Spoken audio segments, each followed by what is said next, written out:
So Peter writes in his first letter, and in verse 3, he's blessing God, the Father, because he has given us a living hope. And then he says this living hope is through the resurrection of Jesus Christ. So that means the resurrection of Jesus Christ has become our living hope, right? So a hope, so his resurrection is a living hope. So when we understand that, we say, okay, the resurrection of Jesus, how can the resurrection of Jesus become my living hope? How can his resurrection be a hope for me? So that's why it's when we are talking about the resurrection of Jesus, that means the resurrection of Jesus has something for you. It brings something to you that is your hope. And later on, Peter writes in the same book, toward the end of the letter, he says that get ready when somebody is asking you what is your hope, then you have an answer. Yeah. So that means there is a hope that we as Christians coming to Christ and understanding. So this hope, it is a living hope. So when we go to the book of Hebrews chapter 6, the book of Hebrews also says that this hope is the anchor of our soul. Has entered behind the veil, sure as and steadfast. So the resurrection of Jesus from the dead as a living hope for us is sure and steadfast. So the message that the resurrection of Jesus gives us, or what it brings for us, it is sure and steadfast. And the amazing part is, right before he talks about this hope, he's talking about the promise. And he says that God gave a promise to Abraham, and then he confirmed the promise by an oath. So why did he do it? So that the heir of the promise, us, or the seed, the Christ, those that are from the seed that the promise is made, which is Christ, they are going to be the inheriting a promise, so that these people, they have no dispute, so that they will be sure and steadfast, right? So with two immutable things. What are the immutable things? The first thing, immutable thing, is when God is promising, so he's able to make it happen. He doesn't lie. So when God told Abraham, get your son Isaac and go sacrifice it, in Hebrews chapter 11 we read that Abraham believed that even if my son dies, God is able to raise him from the dead, because God gave me a promise. So we know the story in Genesis, so God comes, he right before that Isaac is born, 1 year before the Isaac is born, God comes and he says, I will bless the nations. He says, Ishmael before you. It is amazing because it says Abraham fell on his face and laughed when God said, I will bless the nations. Look at the unbelief. He fell at his face and he laughed. And then he says, and then he said in his heart, how can an old man like me to have a son? Why? Because God told him from your own body and Sarah's body, there would be a son that I will bless. So he laughed. And then he thinks that, okay, maybe, I want to help God a little here. Ishmael before you. And God says, no. The promise is not going to be through the seed of a bondwoman. So the promise is going to be through the seed of a free woman. So this free woman, now that we read that in the book in Galatians, that the free woman that is free is the Spirit, Jerusalem above, which is the mother of us all. So now, 1 year later, Abraham has Isaac. And then a few years later, God tells Abraham, okay, get the same son and sacrifice him for me, right? And then, so he gets up and he's going, get the knife. And I'm thinking, what? If today God comes to you and says, sacrifice your son, what would you do? You don't just get up and go and sacrifice your son. But he did it because he had the promise. Because he said, if he gave me the promise through this seed, this son, because God doesn't lie, he is able to raise him from the dead and fulfill his promise.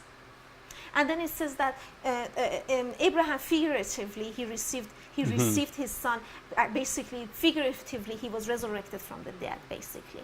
So now we come back to Hebrews chapter 6. In Hebrews chapter 6, where there are two immutable things that he's talking here. Maybe we should go read it. Yeah, sure. All right, so in Hebrews chapter 6, verse 13. Before we read on from verse 13, let's go to verse 9, because we want to get the context. In chapter 6, Paul starts talking about the perfection. And he says, let us lay aside the foundations that we already laid in. And he lists the foundations. So the foundation, repentance from dead works, faith toward God, right? And the doctrine of the baptism and the laying of hands and the resurrection of the dead and of eternal judgment. Those are the foundation in Christianity.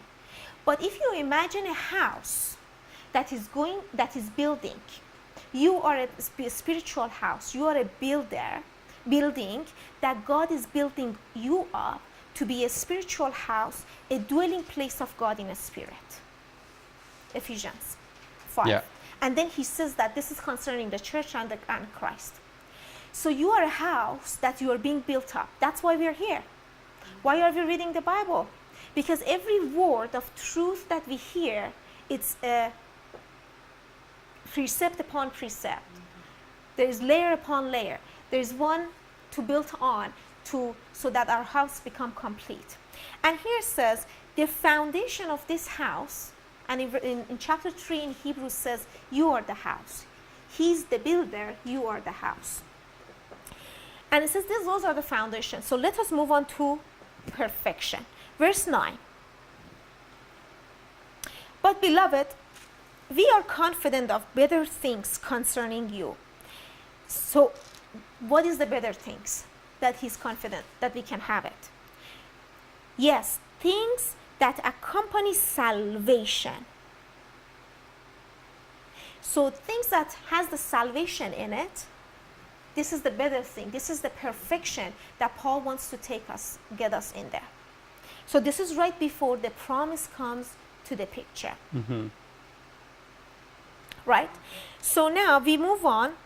And then he says, okay, so if we go to verse 13, so he already laid that. He already laid down that, okay, perfection. Let us move on to perfection. And then this is the better things that we are believing for you, which is the salvation, right? Mm-hmm. Verse 13. For when God made a promise to Abraham, because he could swear by no one greater, he swore by himself. Surely, blessing I will bless you, and multiplying I will multiply you. And so after he had patiently endured, he obtained the promise. For men indeed swear by the greater, and an oath for confirmation is for them an end of all dispute. Again, men, they swear on a greater thing, and they bring an oath, and the reason men do that, because they want to put an end to all dispute. So the reason God came and gave a promise to Abraham, it was for the heir. It was for you and I. Mm-hmm. So why? Because we are the one who are going to inherit the promise. Mm-hmm. So what he has for us is for us. So now he needs to bring us to a place that we realize that, okay, this is the end of all dispute. Mm-hmm. Right? So now, verse 17. Therefore God, determining to show more abundantly, to the heirs of the promise, the immutability of his counsel, he confirmed it by an oath. Okay, God didn't need to confirm it by an oath, but he did it. And the reason is because of, to show more abundantly to the heirs. Who is the heir? You are the heir. So God gave a promise to Abraham, and then he confirmed it by an oath to put to the end all the dispute that we have concerning inheriting this promise. Yes. So we are talking about the promise. What is this promise? What is the heir that are going to inherit? Next verse. So verse 18. That by two immutable things, in which it is impossible for God to lie, we might have a strong consolation, who have fled for refuge, to lay hold on the hope that is set before us. What was the hope? It was a living hope. Living hope. This living hope is through the resurrection of Jesus Christ. So the resurrection of Jesus Christ is our hope. So God gave the promise and confirmed it with an oath to put to the end all the disputes and discussions and but, so that we know that inheriting this promise, has nothing to do with us, but it has to do with him. Because if he has promised, he is able to make it happen. Yeah.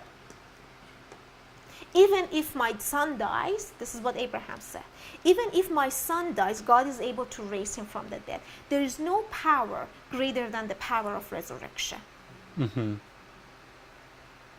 Right? So now, if he promised something to you, and he confirmed it by an oath, that means no matter what, he can make it happen. Because he said it to put an end to Yabat. Right? Yeah. Now, imagine, beginning of the chapter talked about the faith toward God is only the foundation of this building. Let us move on to perfection. Faith in God is the foundation. This is very foundational when it comes to the faith. And last time we talked a lot about faith and about the law, right? And but now it comes to this. So now verse 19. This hope. What is the hope? The hope of inheriting the promise that God has given us, right? And he has confirmed it with an oath. This is our hope. This hope we have as an anchor of the soul. So soul come to the picture. So this hope has something to do with your soul.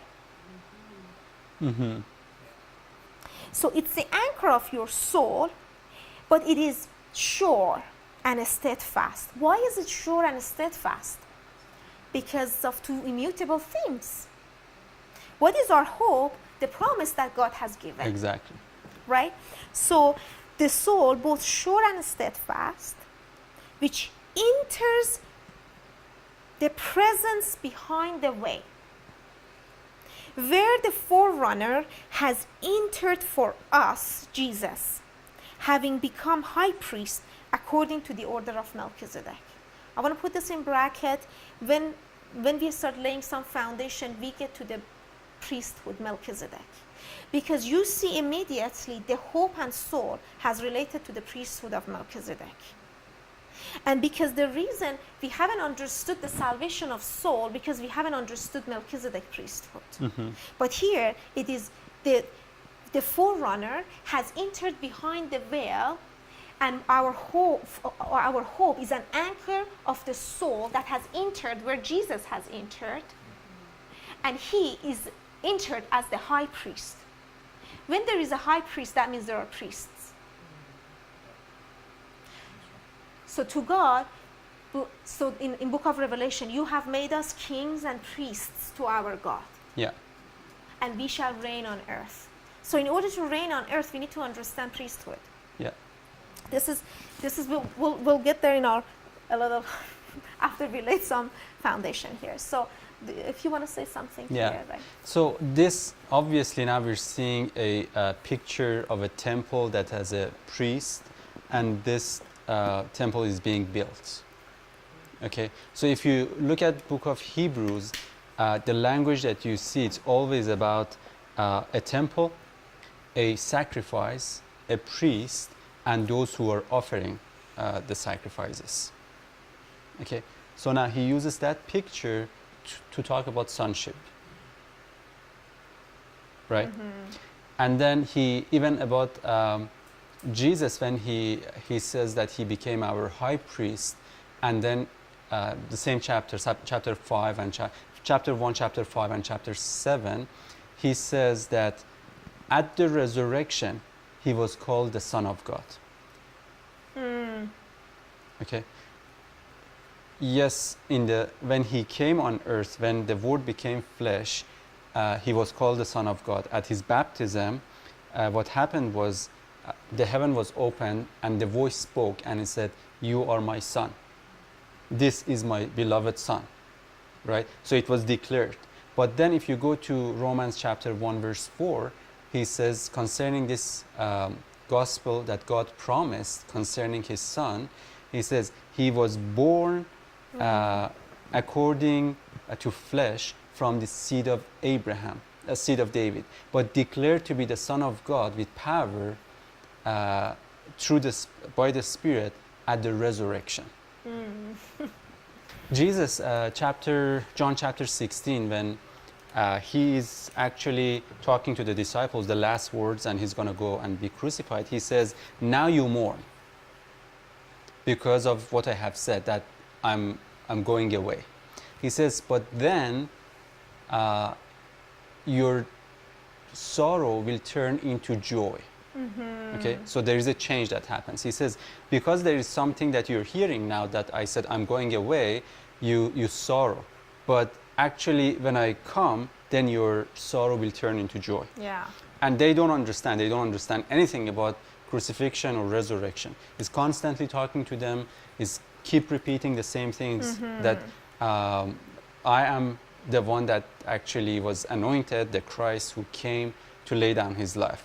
It was written about me that I must suffer and enter my glory, that I must be the Son of Man must be crucified, and the third day he must be raised from the dead. So he's constantly saying this, and his language always is around this crucifixion, resurrection. Yeah. Crucifixion, resurrection. So if you see John in chapter 8, he tells Pharisees this. He says, "I'm going away, and where I go you cannot come." And they don't understand what he's saying. Chapter 13, I think, again, he says to his disciples, "Where I go you cannot come now, but later," he adds something here. He says, "But later you will follow me." You cannot follow me now, but later you will follow me. Yeah. Yeah. So now, basically, he told Pharisees something, but now he's giving a more understanding to the disciples. And then Peter says, "Lord, why can't I follow you now? I'm ready to even die for you." Yeah. And that's the moment that Jesus says, "I'm telling you the truth, before the rooster crows twice, you will deny me 3 times." Right? So now he says, "But," right? There is always that but. So he says, in another gospel, he says, with another language, he says, "Peter, or Simon, Simon, Satan has asked that he may sift you, but I have prayed." So when you're converted, that you may strengthen your brothers. So he's constantly saying what's going to happen to him, but now through what happens to him, what's going to happen to us. Yeah. Right? So he says, "You can't follow me now." Why? Because I'm going to the cross. You can't follow me to the cross. But later, when I'm resurrected, you will follow me. Right? Because he's supposed to be the shepherd of our soul. Okay? So he says, but this shepherd, unless he lays down his life, he cannot be a good shepherd. He will be only like other thief that came to steal, kill, and destroy. And he said, all that came before me. not the devil. All that came before me. And the context of John chapter 10 is teaching. So any teaching that came before me, Yeah, Pharisees and it stole, it killed, and it destroyed. Okay? He says, wow, that's good. because all of them, what they were doing is, whenever the wolf come, they would just run away. Yes. But I am the good shepherd, I lay down my life. So if I'm the good shepherd, then I'm shepherd of your soul. So which means, once I lay down my soul for you, then I become the good shepherd at the resurrection. Yeah. Then you can follow me. Then your soul can follow me, which is Hebrews chapter 6. He says, now we have our high priest who has gone beyond the veil, entered into the very presence of God. And he says, now that has become a hope for us, an anchor for our soul. So which means our shepherd, because he's resurrected, now we can have a hope, but it's a living hope. Okay, so now Jesus told them, now you sorrow. Back to John chapter 16. Now you sorrow, but when I come, then your sorrow will turn into joy. So obviously joy has to do with resurrection.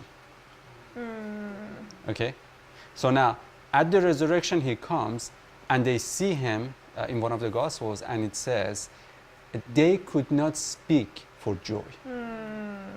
Why? Because the resurrected Christ was standing in front of them. They couldn't understand it, but the promise that God had given to Abraham and his seed was fulfilled. Yeah. The promise upon which came an oath, that came to fulfillment by resurrecting Jesus from the dead. Yeah. That's why now we can say there is one that is raised. Yeah. So God himself came in the form of a man.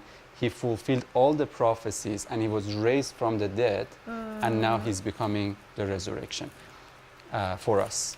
So now, before again going to Romans chapter 1, I want to say this once just to emphasize. There is nothing that we can have apart from a revelation of Jesus Christ. There is nothing that we can have in our own strength, in our doings, in our own works, except if we realize that when we say hope, according to 1 Timothy chapter 1, Jesus Christ is our hope. We don't have hope in him, he is our hope. Or 1 Corinthians 1 verse 30, I think it says, that he has become for us wisdom, sanctification, righteousness, and redemption. So he is our righteousness, he is our sanctification, he is our wisdom. So it's not like we have something in him, he himself is those things. So once we see him, those things are imparted in us. Once we see those things in Jesus, we say, wow, okay, that's he was God, but he laid everything, he emptied himself from everything. He came down as a man and he fulfilled all. And now we can say there is one man fully perfected by resurrection from the dead, upon whom death has no dominion. Sin has no dominion. Everything is subject to him. Everything is under his feet. All enemies are made under his feet. He's even higher than the heavens. There is no creation that has any power over him. His body that has right now is literally over every part of creation. Right? So now he says, because he was raised from the dead, God called him the Son of God. Okay, let's read it now. Romans chapter 1, verse 1. Paul, a bondservant of Jesus Christ, called an apostle, separated to the gospel of God. So we are about to read the gospel of God, the good news of God, which he promised, right? So it's based on a promise. Through his prophets in the Holy Scriptures. So it's written all in the Scripture, and it was through all the prophets. That's it, yeah. Concerning who his Son, Jesus Christ, our Lord, who was born of the seed of David according to flesh, and declared the Son of God with power according to the Spirit of holiness through resurrection from the dead. Yes. Right?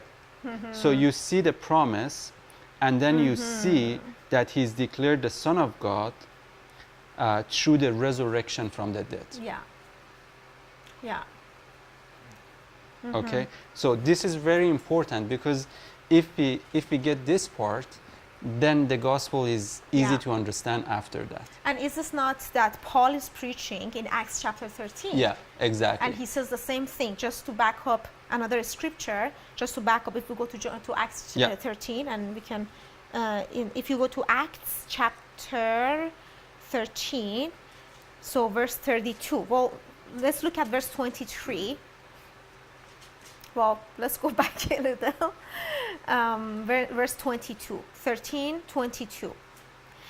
And when he had removed him, so he's talking about Saul, right? He raised up for him David as king, to whom also he testified, he gave testimony and said, I have found David, the son of Jesse, a man after my own heart, who will do all my will. Verse 23, from this man's seed of David.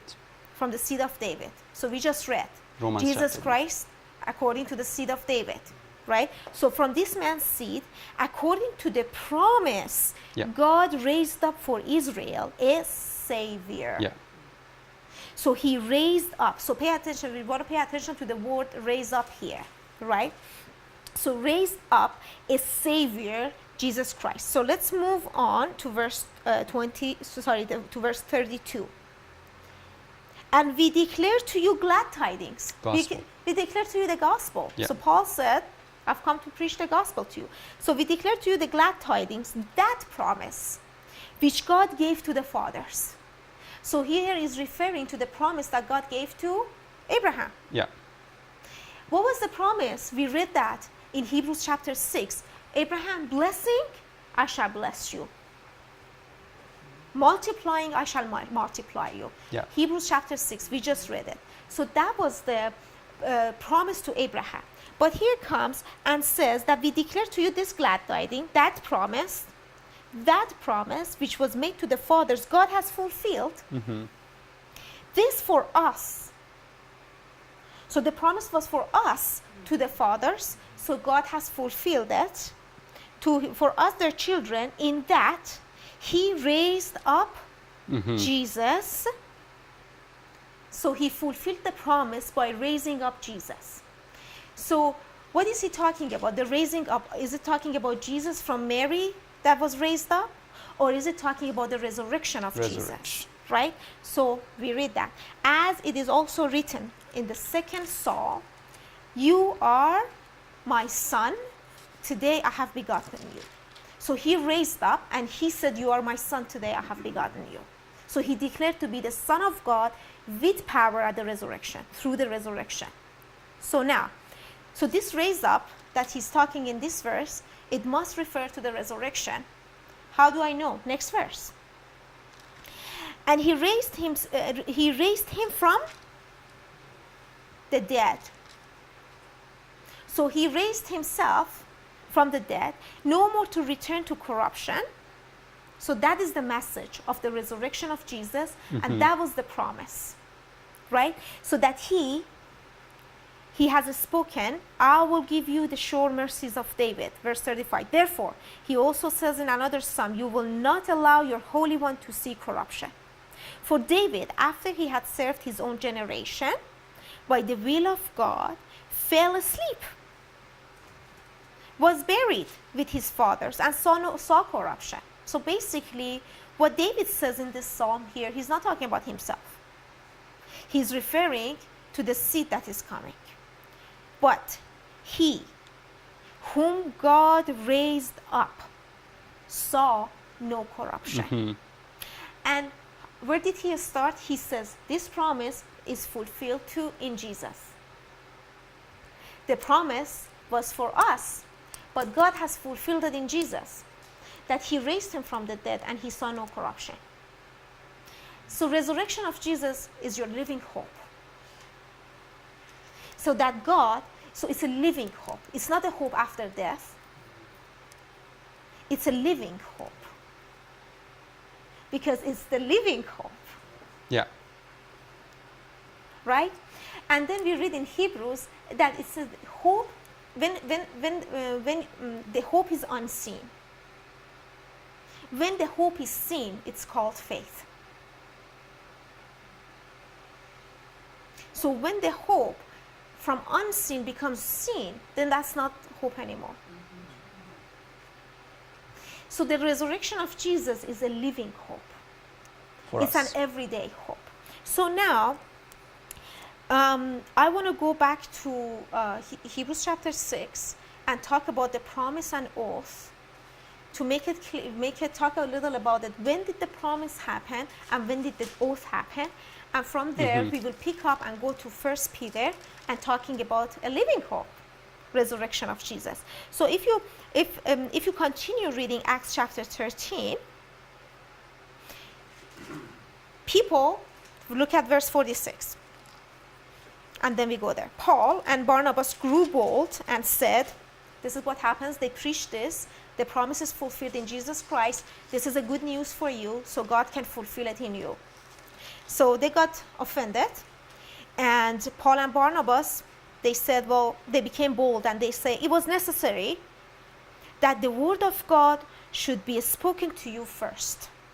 But since you rejected it and judge yourself unworthy of eternal life, we turn to the Gentiles. So if you don't believe this message, you judge yourself unworthy of the eternal life. But if you believe this message, so you judge yourself worthy of the eternal life. So the resurrection of Jesus and eternal life, they come together.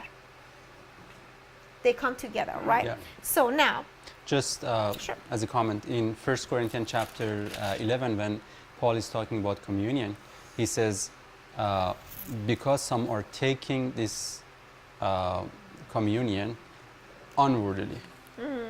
Some are weak, some are sick, and some are already dead.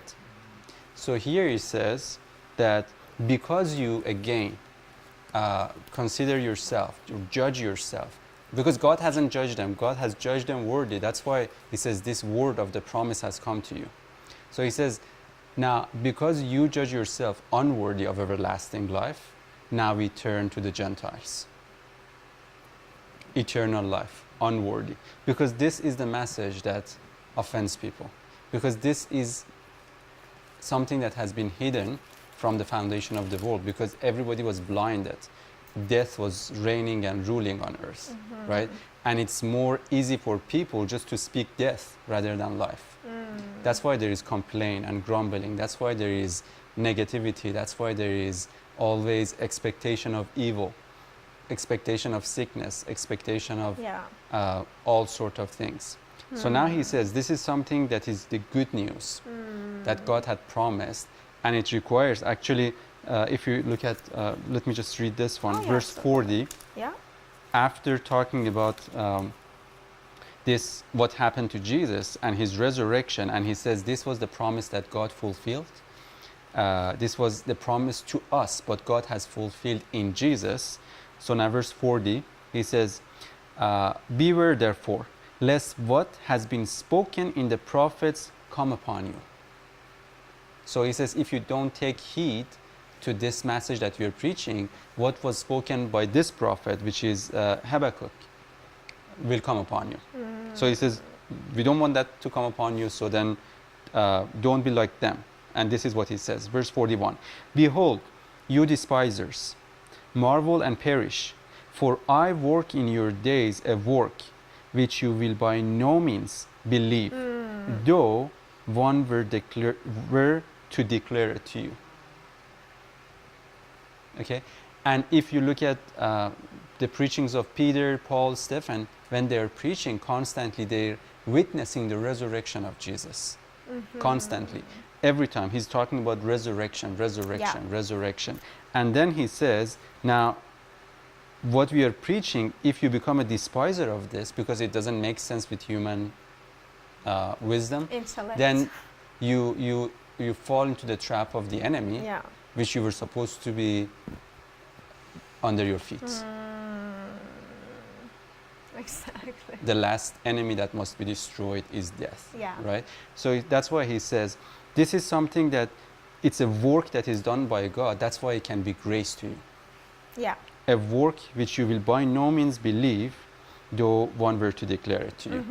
Right? So then he says, now we preached it to you. You judged yourself unworthy of everlasting life. So now we have to go, because we can't force it on you. It's something that you would believe. So in verse 37, it says, but he who God raised up saw no corruption. Yeah. But we said that this resurrection is a promise that God gave to the fathers, and he put an oath on it, Yeah. so that it's end of all dispute for us, so that we can inherit the same thing. Yeah. Right? Therefore, so this therefore is very, very important here. Let it be known to you, brethren, that through this man, which man? This man, that God has fulfilled the promise. Through this man is preached to you forgiveness of sins. Okay?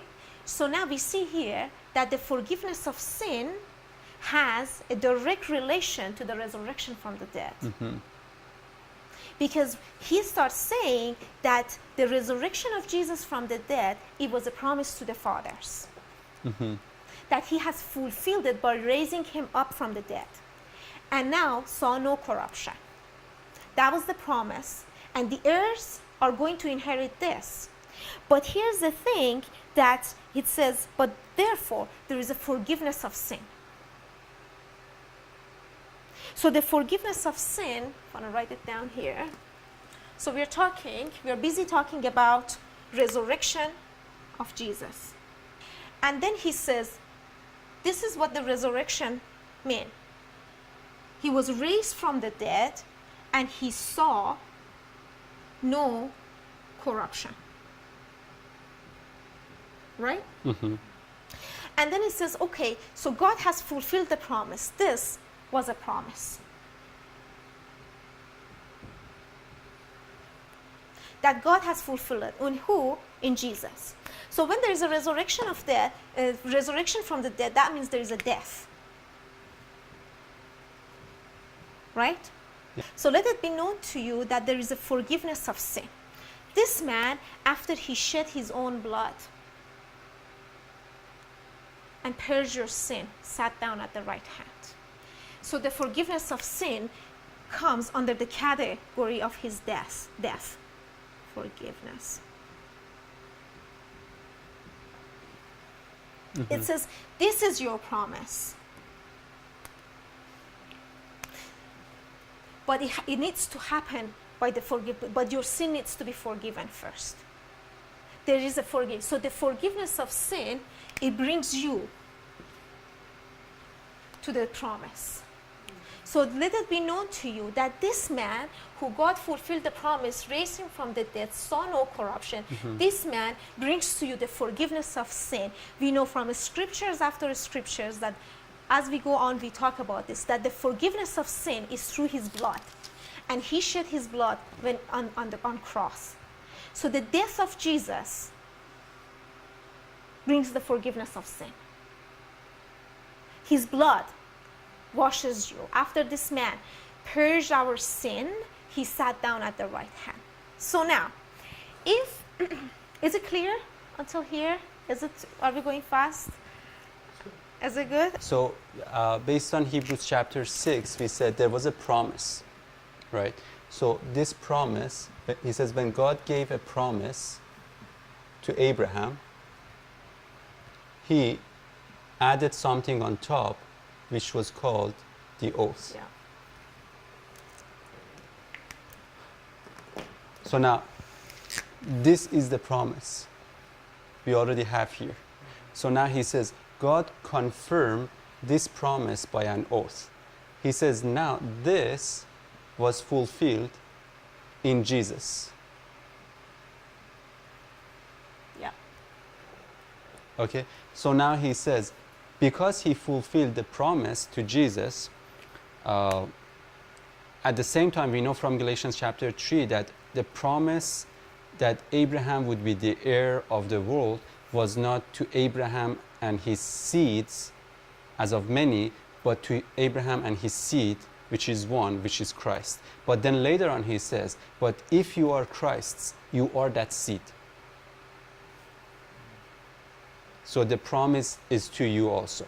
So if God, there was a promise given to Abraham and his seed, and he says Jesus or the Christ is that seed, and now you are in him, which means that promise is yours also. Yeah. So now, then what happens to resurrection? He says simple. This, because it's already fulfilled, has become something called hope. So a promise that God gives, and then later on he confirms it, becomes a hope for us. Okay? The promise was given to Abraham.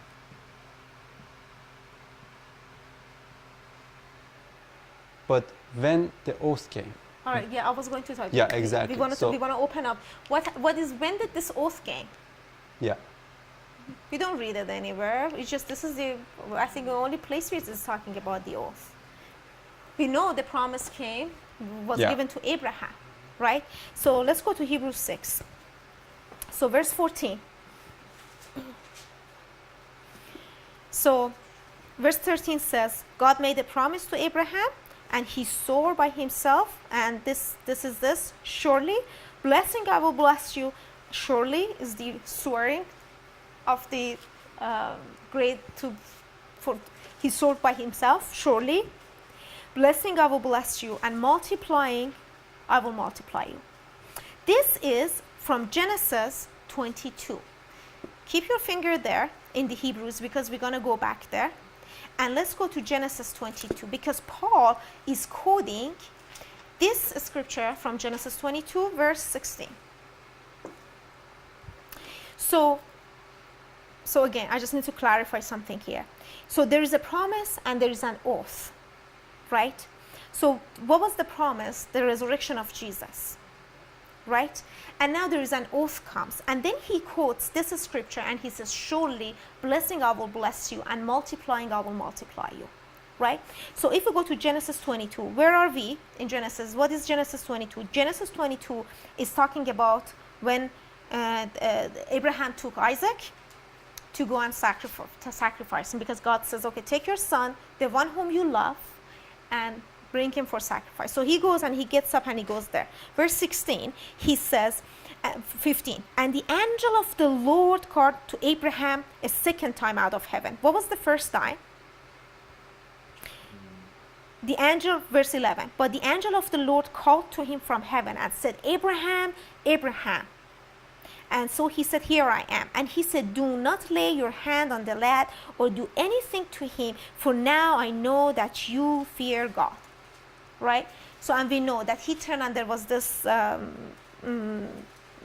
lamb basically ready to be sacrificed instead of his son. And then he says, verse 15, then the angel of the Lord called to Abraham a second time out of heaven and said, by myself I have sworn. So this is what Paul is saying. Mm-hmm. He swore by himself because he could not swear about anyone greater. By myself I have sworn, says the Lord, because you have done this thing and have not withheld your son, your only son. Blessing I will bless you, and multiplying your descendant as the stars of heaven and as the sand which is on the seashore. And your descendants shall possess the gate of their enemies. Okay, so, and then verse 18, in your seed all the nations of the earth shall be blessed, because you have obeyed my voice. So Abraham returned to his young men, and they rose and they went. So now, when did this happen? At the resurrection of Isaac, figuratively. Because Hebrews said, Abraham believed, even if my son dies, God is able to raise him from the dead. And figuratively, he received his son back. Yeah. So the oath to put the end to all the dispute happened at the resurrection of Jesus. Why? Because Isaac was only a type and shadow. Yeah. Isaac was symbolic. So we know from the Galatians is talking about two covenants, Hagar and Sarah, and Ishmael and Isaac. Isaac was seed of the promise, so as you are today. Ishmael was from the bondwoman. So the seed of that is from Christ, they are Isaac now. So Isaac was figuratively Christ. Yeah. So the oath was made at the resurrection of Jesus. So the promise was given before the seed was born, and the oath for the confirmation of the promise was given at the resurrection of Jesus. That's why Paul goes and say, guys, the promise is fulfilled. Because God raised Jesus up from the dead now, right? So if we go back to Hebrews,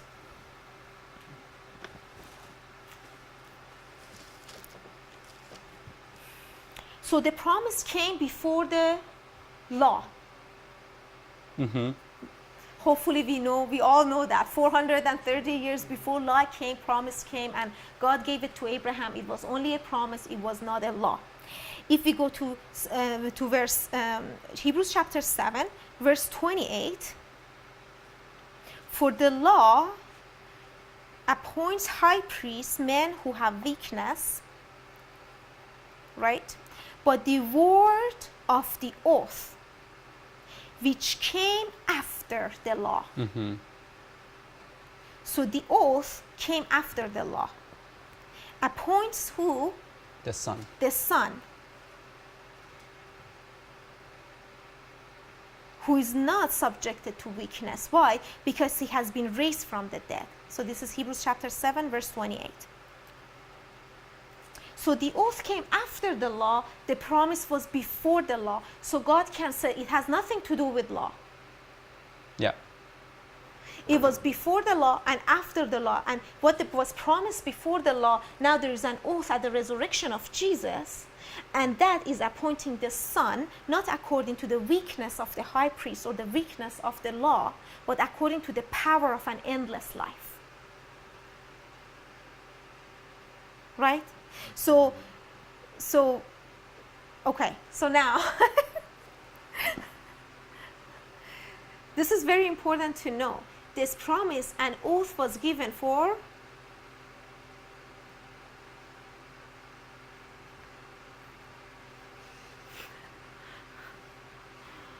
the promise and oath was given for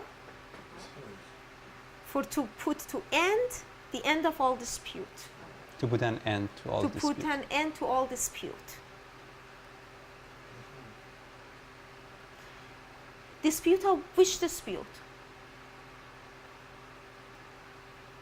What is the dispute that we might have?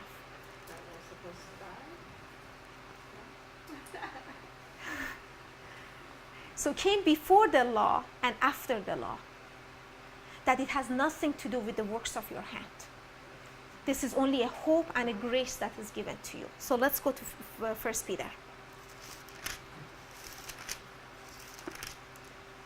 Yeah, I know, but I still need to believe. So believe it, get it done, move on. It has nothing to do with you. If you need to believe, believe. Yeah, get it, move on. So go get your promise, okay. He gave the promise, he can do it. Do you believe that? Yes, done. All right, so 1 Peter. So we're busy talking about a hope. So hopefully by now we know a little, what is this hope? Right? So verse 3. Who according to verse, blessed be the God and Father. I love it because he's blessing him, because that's his own plan. Blessed be the God and Father of our Lord Jesus Christ, who according to his abundant mercy has begotten us again to a living hope through the resurrection of Jesus Christ from the dead. So this hope comes because of the promise and the oath that is steadfast and it is immutable. We read it in Hebrews. The hope comes only because you have a promise. Right? So verse 4, to an inheritance. So that's your inheritance. Incorruptible, undefiled, and that does not fade away. Reserved in heaven For you. for Jesus, for you. So this hope, resurrection of Jesus from the dead, it is an inheritance that is incorruptible and it is reserved in heaven, because it's not the earthly thing. Because the earthly thing is corruptible. The heavenly things are incorruptible, right? Who are kept by the power of God through faith for salvation, ready to be revealed in the last time. So through faith for salvation. In this you greatly rejoice. Rejoicing comes. The rejoicing is because there is a hope. Yeah. Even Romans 15 says, now may the God of hope fill you with joy. It doesn't say now the God of peace may fill you with joy. So it says the God of hope will fill you with joy, because the moment you recognize what your hope is, joy is automatic. Exactly. And especially the hope that you know is sure and steadfast. Yeah. So we need to understand the hope that we have in Christianity is not a wish, maybe happens, maybe not. Why? It is not a wish, maybe happen, maybe not, because we have two immutable things from God. Yeah. Because if we don't have it, then it's only a wish, it may not happen. But our hope, it does not move at all, has entered behind the veil and is anchored for the soul. So the resurrection of Jesus is the anchor of your soul. Basically, if he could be moved, then our hope could be moved too.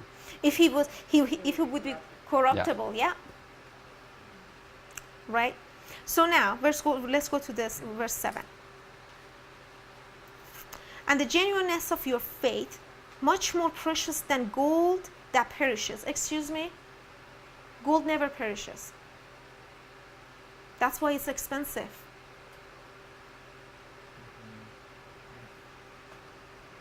Gold does not perish. But here, he's comparing your faith with gold. He says, even if gold perishes, your faith will not perish. This is how precious your faith is. Oh, I don't have faith today. That's a lie. You are in faith. Being much more precious than gold that perishes, though it is tested by fire, may be found to praise, honor, and glory at the revelation of Jesus Christ. So I'm getting to my verse. Sorry, bear with me because we need to read the context. Verse 8. Whom, having not seen, yet why? Because it's a hope. So we said the hope is unseen. Whom having not seen? Which whom? The resurrected Christ. Right? Whom having not seen, he's not talking about Christ that, okay, he's there and then you see him. He's talking about the hope. That is the resurrection of Jesus you haven't seen. The hope that is the resurrection of Jesus. Right? So whom having not seen you love, though now you may not see, yet believing you rejoice with joy inexpressible and full of glory. Why? Because you've got this hope, and this hope is a living hope, and it's the anchor of your soul, and the reason it's not movable is a steadfast. Why? Because God, who cannot lie, has given me a promise and fulfilled it at the resurrection of Jesus. Yeah. So I'm rejoicing. That's my joy. There's no other joy, right? So receiving, yes, I'm getting to my verse now. Receiving the end of your faith, the salvation of your soul. So the hope was the anchor of soul. Sure and steadfast. It was the resurrection of Jesus. And then he calls us, this is the salvation of your soul. Of this salvation, okay, which salvation? Salvation of soul, which is a hope, which is the resurrection of Jesus for us. Of this salvation, the prophets have inquired and searched carefully. Which prophets? Prophets of the Old Testament. There was no New Testament letter when Peter was writing this. He's referring to the prophets of the Old Testament. Have inquired and searched carefully, who prophesied of the grace that would come to you. Hello? They knew that there is a salvation that is coming. And they knew this salvation is the salvation of soul. If you go read Saul, every single psalm is talking about the salvation of soul. Right? So now he says, they prophesied of the grace. Mm-hmm. Why? Because the salvation of soul is not something that you can do it by the works of your hand. Because if you could, it was of the law that was given to Moses. The promise came before the law and the oath was after the law. When the oath came, it was the end of law. That's the end. Christ is the end of the law for righteousness to those who believe. So the moment you are in Christ, you are not in the law. Even though we were Gentiles, we never had the law of Moses, but according to Romans, we were law to them ourselves. Mm-hmm. So Christ is the end of the law for righteousness to those who believe, right? So now, The scripture says that Christ came not to abolish the law, but to fulfill the law. Exactly. we had this discussion with our friends. We went to see them the other way. So this is a very interesting subject that we actually had this Bible study. We went to see them. We ended up having Bible study, so it was fun. So Christ came to fulfill the law. He didn't come to do the law. The fulfillment of the law was the crucifixion of Jesus. So Christ was never born under the law. The woman was under the law. So as long as a child is under the law, this is Galatians chapter 4. As long as a child is under the law, even though this child is the Lord of all, but he's the slave.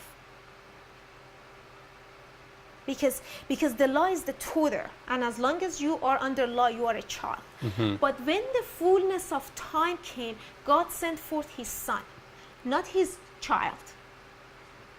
So when you are under the law, you are a child to be tutored and trained until you come to Christ and you receive son. You become a son at the resurrection of Jesus. When the moment you come to Christ, why are we son? Because of the spirit of son. Yeah.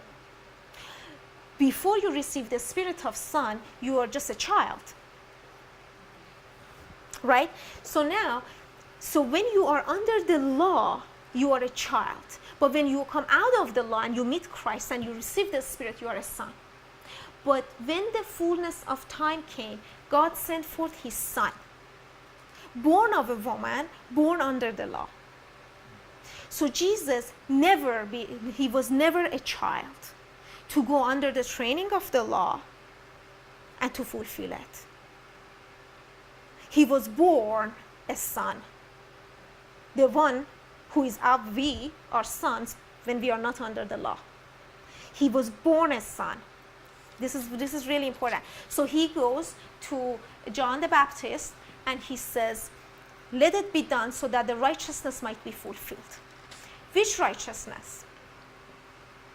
Not the righteousness of the law. Law could have never. The righteousness of faith.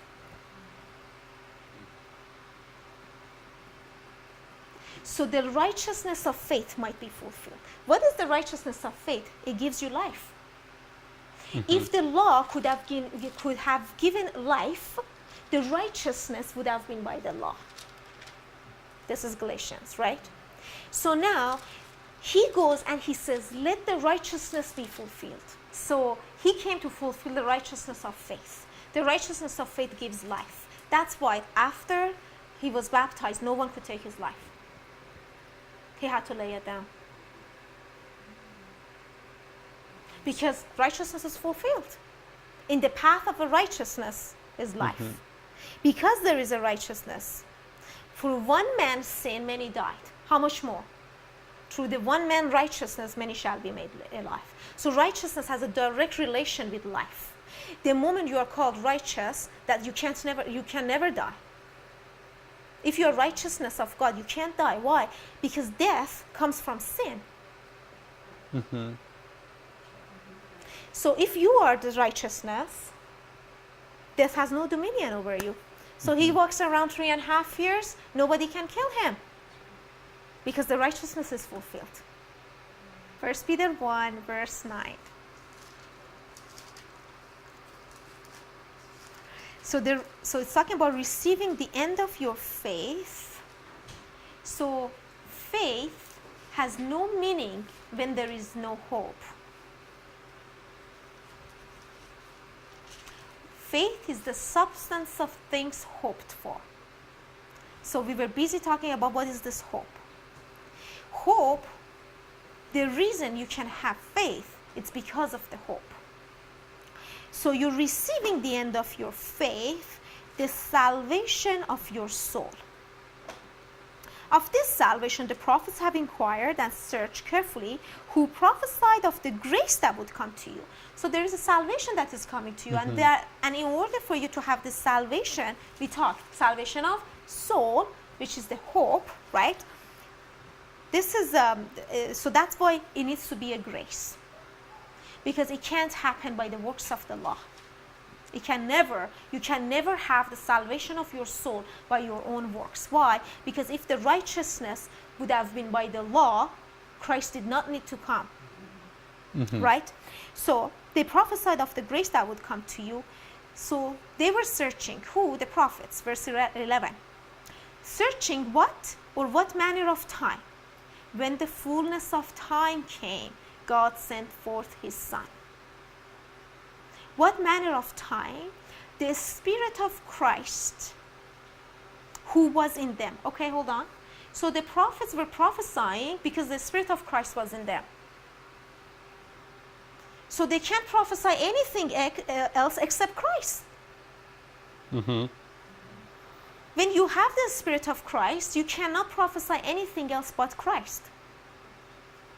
So the Spirit of Christ who was in them was indicating what? The Spirit of Christ. When he testified beforehand the sufferings of Christ and the glory that would follow. So the Spirit of Christ in the prophets was indicating, was showing them, was telling them to prophesy of the grace. What? Only two things. The suffering of Christ. The suffering is the suffering of death. Hebrews chapter 2. Suffering of Christ and the glory that would follow. Jesus came to those that are in the way to road to Emmaus, and he said Christ indeed had to suffer and enter his glory. And then he says everything that the law and the prophets and the Psalms has written is fulfilled. Because everything was concerning the Son of Man. It was about the suffering and the glory. So we know after this man was raised from the dead, he entered his glory. After he shed his blood and purged our sin, he sat down at the right hand. So the glory is here in this category. So what is the glory?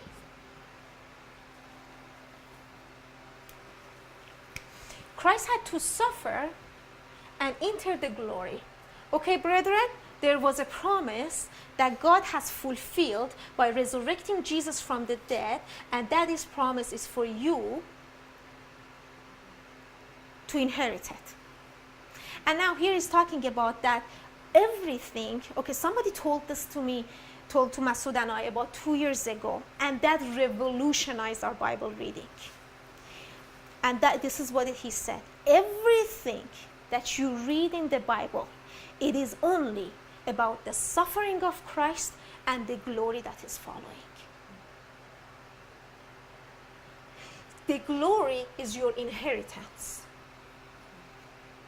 It was the promise, it was given to Abraham. Blessing, I shall bless you. Multiplying, I shall multiply you. I will bless all nations through you.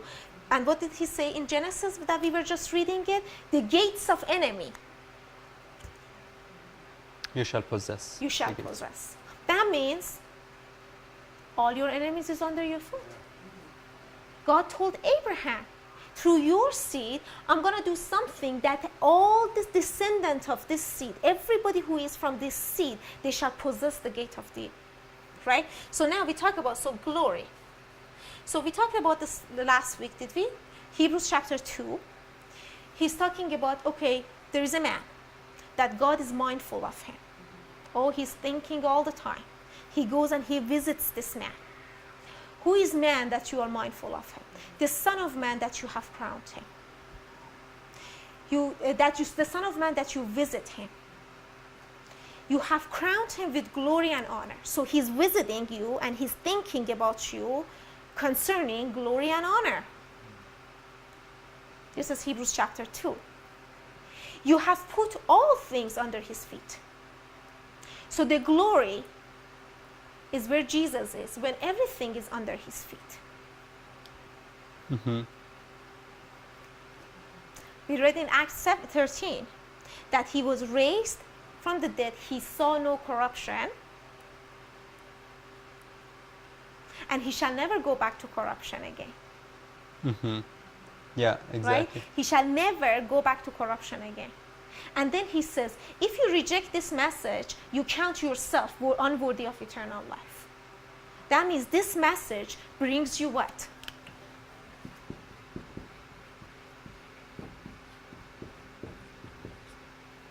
Mm-hmm. Eternal life. Okay? Is it clear? All right. So now, we talk about everything is suffering and the glory.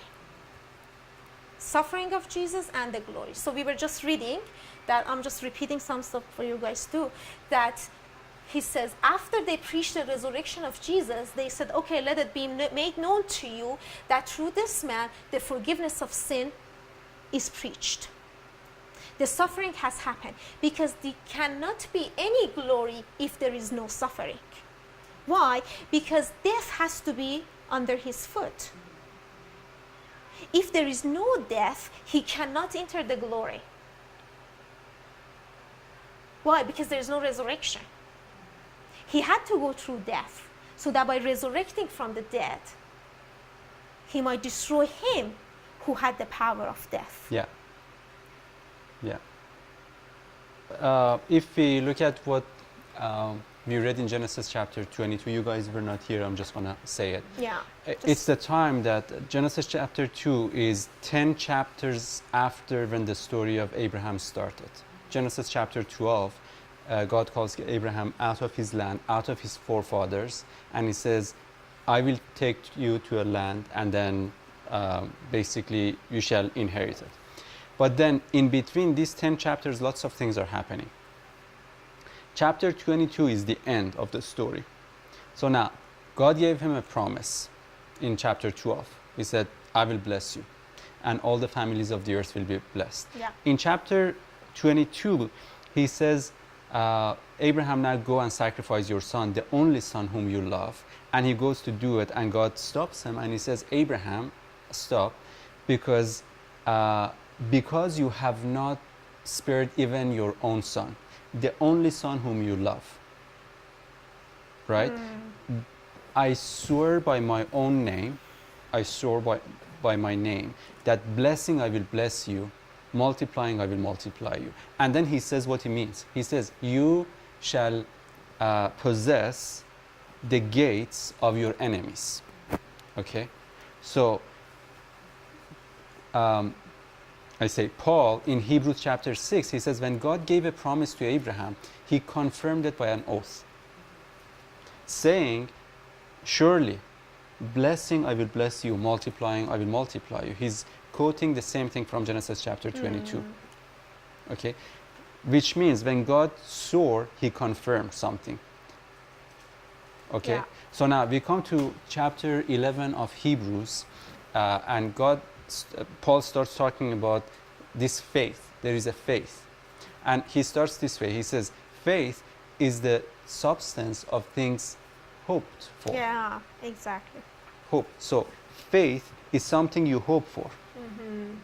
It's not, it doesn't initiate from you. It's something that you hope for. And it says it's the evidence of things not seen. So faith is the evidence of something that is not seen. So faith is the seen of the hope that is unseen.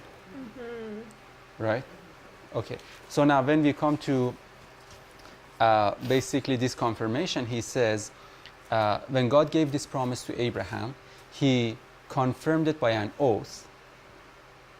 Okay, saying, I will blessing, I will bless you, multiplying, I will multiply you. And he says, then Abraham received the promise. Yeah. But in chapter 11 of Hebrews, he says what the promise was that he received.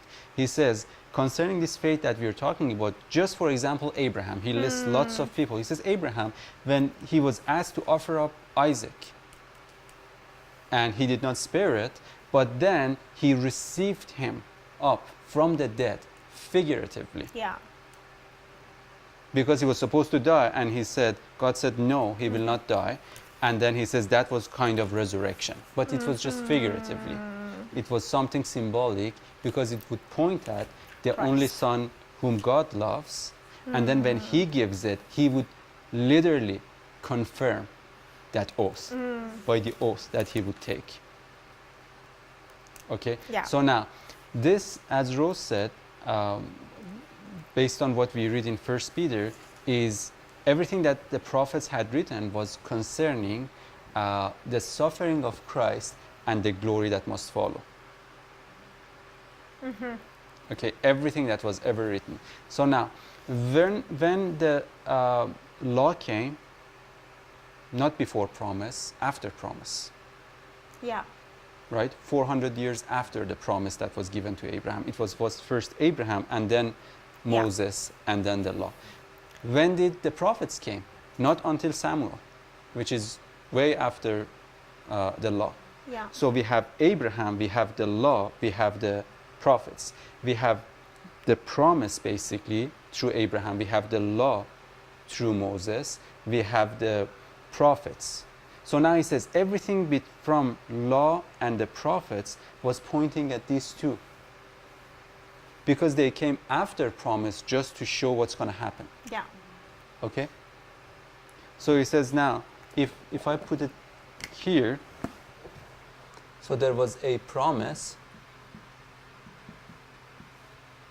then came these two things, law and prophets.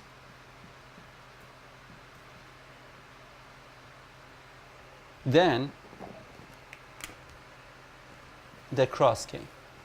Because Jesus came saying in Luke chapter 16, he says, all the law and the prophets were until John. Since then, the kingdom has been preached. The kingdom. So which means it's about to be a kingdom that will come. What is this kingdom? It's possessing the gates of enemies. Right? So now, Jesus comes and says to disciples, who do people say that I am? And then they give different answers. And he says, but who do you say that I am?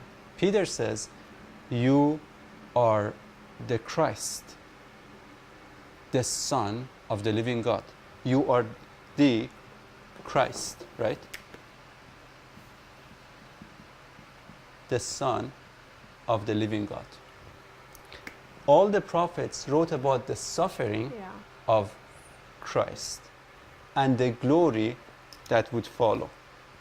So here we have the following glory. Yeah. Right? What did Jesus say to Peter after that? He said, blessed are you, Simon Bar-Jonah. Because God told Abraham, blessing I will bless you. So he says, blessing, same language. He's taking words from all those promises. Blessing, blessed are you. And I tell you the truth. Upon this, he says, you are a rock, and upon this I will build my church, and the gates of Hades shall not prevail against it. So we have Hades as one of the enemies. Right? So now when we read Acts chapter 13 and Acts chapter 2, when Acts chapter 13, Paul is quoting the scripture. Acts chapter 2, Peter is preaching and quotes the same thing. He says that concerning the prophecy that David was saying, one of the prophets, one of these guys, he says he was prophesying, and he says, your soul shall not see corruption, your flesh shall not see corruption, nor your soul shall be left in Hades. Hades. So this Hades is related to soul.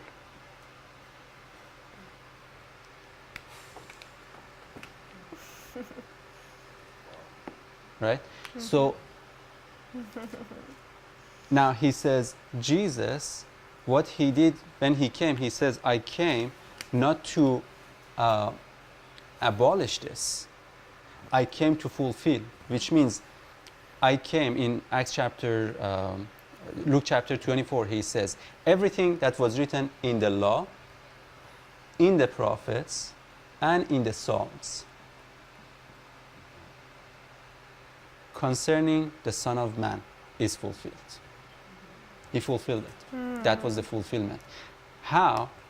Because they talked about the suffering, which was the cross, and the glory, which was the resurrection. Yes. So he says every one of them are fulfilled. Why Psalm? Why not Proverbs? Why not Songs of Solomon? I don't know. Because he is still one of the prophets. Why he separates that? Because as Rose said, this is the book of salvation of soul. Yeah. That's the book that you see two things constantly: enemies, Yeah. soul. Enemy, soul. Enemies of my soul. And then he brings something called salvation. So enemy of my soul, but then the salvation of the Lord. So now if you look at that word salvation is Yeshua, which is Jesus in the New Testament. Okay, so now Jesus, Okay, salvation is Yeshua. Yeshua. Jesus means Yeshua, and Yeshua means salvation. Yeah. So now he says in Hebrews chapter 6 we read, he says when God gave Abraham a promise.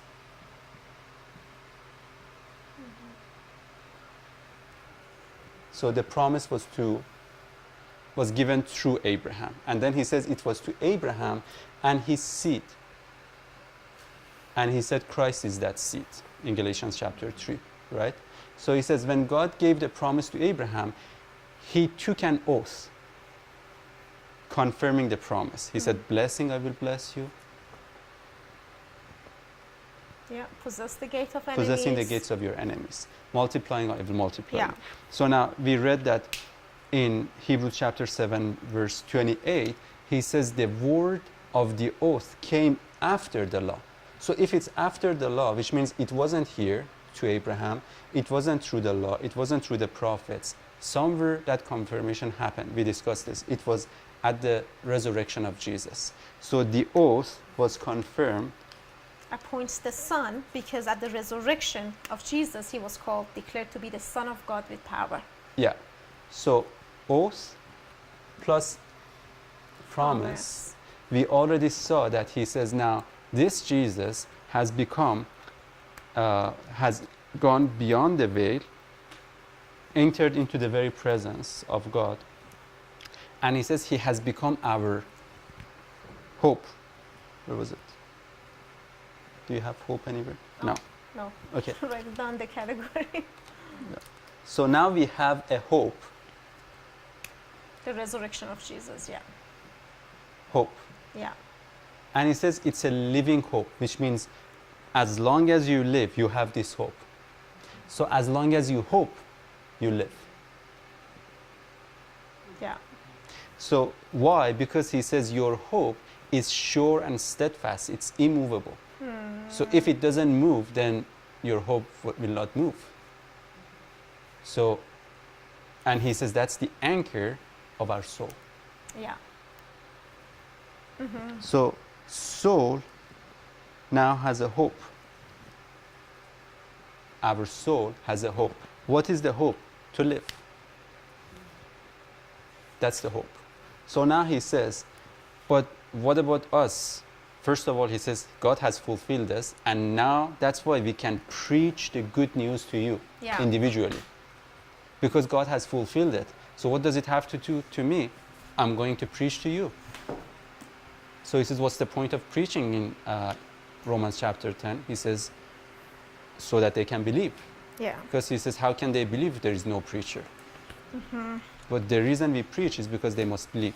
They can believe. So now he says, then how is this is going to happen? He says it's a mystery.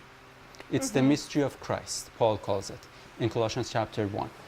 And he says, what is this mystery of Christ? He says, this Christ who fulfilled all this by his suffering and the glory that he fulfilled. So now he comes and lives inside of you, and he becomes the hope of that glory. Christ in you, the hope of glory. Okay? As long as you have Yeah. the Christ in you, you have that hope. Hope of glory. Okay, but he says in 1 Corinthians chapter 15, he says, if in this life we only hope, we know hope is this, basically faith is the substance of things hoped for. So hope is not the greatest thing. Faith is when something becomes seen and visible. So now Paul says, if in this life that we are preaching, we only hope, we are of all men the most pitiable. Because eventually you're going to die if you only hope. So now we have believed, we have hoped for something, but we don't receive it. He says, but if we do not see it yet, we eagerly anticipate it. And then 1 Peter, he says, while we are doing this hope thing, we are filled with joy inexpressible. Receiving the end of our faith, which we don't have here yet, the salvation of our soul. Yeah. So now, what is soul? Yeah. That's the interesting subject. I love it. What is soul? So we are busy talking about salvation of soul. So after we finish this, then if you go back and listen to the teaching, then you understand what we were talking about. Because you know, if we are keep saying the soul, salvation of soul, but what is the soul? What is soul that we are talking about? That there is a glory, there is a salvation, that's my hope. I didn't know resurrection of Jesus is my hope. That wasn't the hope for me until I found out what does it mean. Until I found out what is soul. We were told, I believed before that the soul is the emotions, mind, what you think, the will, right? But according to the scriptures, it's not.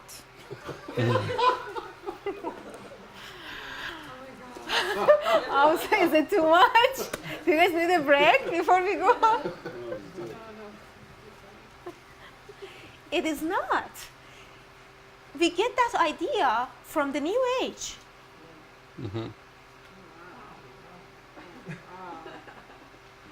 Seriously. Let's go to Genesis 9.